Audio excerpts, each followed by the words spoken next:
আজকে দেখুন না আসমাদির কি অবস্থা। আগে একটা কত সম্মান কত কিছু মানুষ এক ডাকে চিনত, যখনই তিনি লোভে পড়ে গিয়েছে আজকে তৃণমূলে চলে গেল, তারপর থেকে তার কি অবস্থা সব কিছুই মানুষ জানে। আগামী দিন মানুষ যোগ্য জবাব দিয়ে।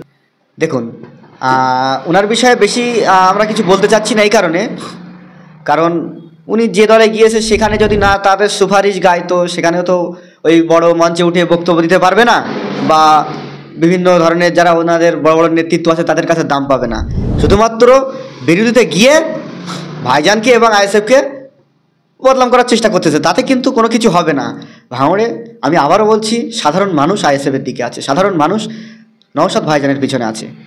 যতই যাই করুক, আমরা দেখেছি যে যাকে বলে হারমাত, তিনি দল পল্টো করে যে বলছে হারমাত তার দলে এলে তিনি নয়নের মণি হয়ে যায়, এরকম আমরা দেখেছি।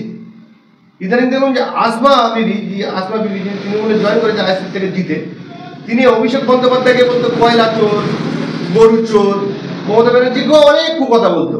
কিন্তু এখন তিনি তৃণমূলে জয়েন করেছে করে সেই তৃণমূলের হয়ে গুণগান গাচ্ছে। সাধারণ মানুষকে কি এই জনপ্রতিনিধিরা তাদেরকে ভোট নিয়ে তাদের কি বোকা মনে করে যে আমি যে দলে যাব সেই দল ভালো আর আমি যে দলে যাবো না সেই দল খারাপ? কি বলবেন এই প্রসঙ্গে? এই বিষয়ে অবশ্যই ওনারা মনে করেন যে আমি যেখানে থাকি আমি যে চেয়ারটায় বসি সেই চেয়ারটাই ভালো। আসলে সব কিছু না, মানুষের মানে ওনাদেরকে এত লোভে ওনারা পড়ে গেছেন।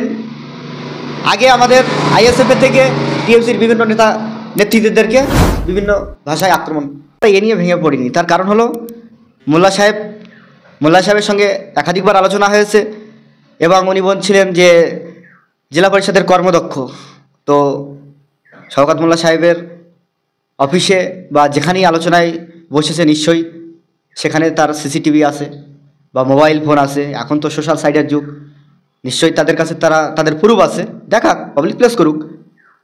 তাহলে কি আইএসএফ কর্মীদের মনোভাব কমানোর জন্যই কি একটা বদনাম করার চক্রান্ত চলছে শাসকে?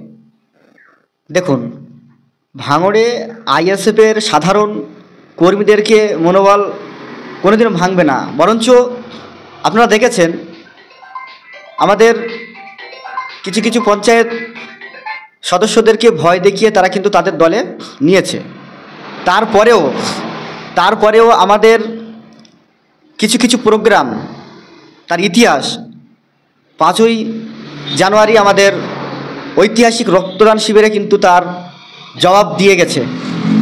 2022 সালে আমাদের রক্তদান শিবির হয়েছিল, সেই রক্তদান শিবিরে 2720 জন প্লাস রক্তদান করেছিল। 2025-এ তার থেকে আমরা অনেক সাধারণ মানুষ দিয়েছে। এর থেকে কি বোঝা যায়? ভাঙড়ের মানুষ নওশাদ ভাইজানকে চায়, ভাঙড়ের মানুষ আইএসএফকে চায়। আপনি বলছেন ঠিক ভাঙড়ের রক্তদান শিবির করেছে নওশাদ সিদ্দিকী, সেটা ভালো কথা। তারপরেও শওকত মোল্লা ভাঙড়ের রাজনৈতিক সভা থেকে বলছেন সাধারণ মানুষের রক্ত নিয়ে বিক্রি করছে। নাসির হোমটার নামটা এখনো পর্যন্ত বলেনি শওকত মোল্লা। সব থেকে বড় কথা হলো, যদি নওশাদ সিদ্দিকী রক্ত বিক্রি করে দেয় তাহলে তো শওকত মোল্লা সাহেবের দরকার ছিল আইনের পদক্ষেপ নেওয়া। যদি কেউ আইনের যে পদ্ধতি আছে, রক্ত কেউ বিক্রি করে কোনো ব্যক্তি, তার প্রতি তার প্রথমে জেল হবে, জরিমানা হবে। তাহলে মোল্লা সাহেব কেন কেস করছে না ভাইজানের বিরুদ্ধে?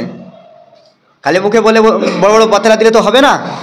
তাহলে মোল্লা সাহেবের উচিত ছিল কেস করুক, যদি প্রমাণ থাকে অবশ্যই আইনের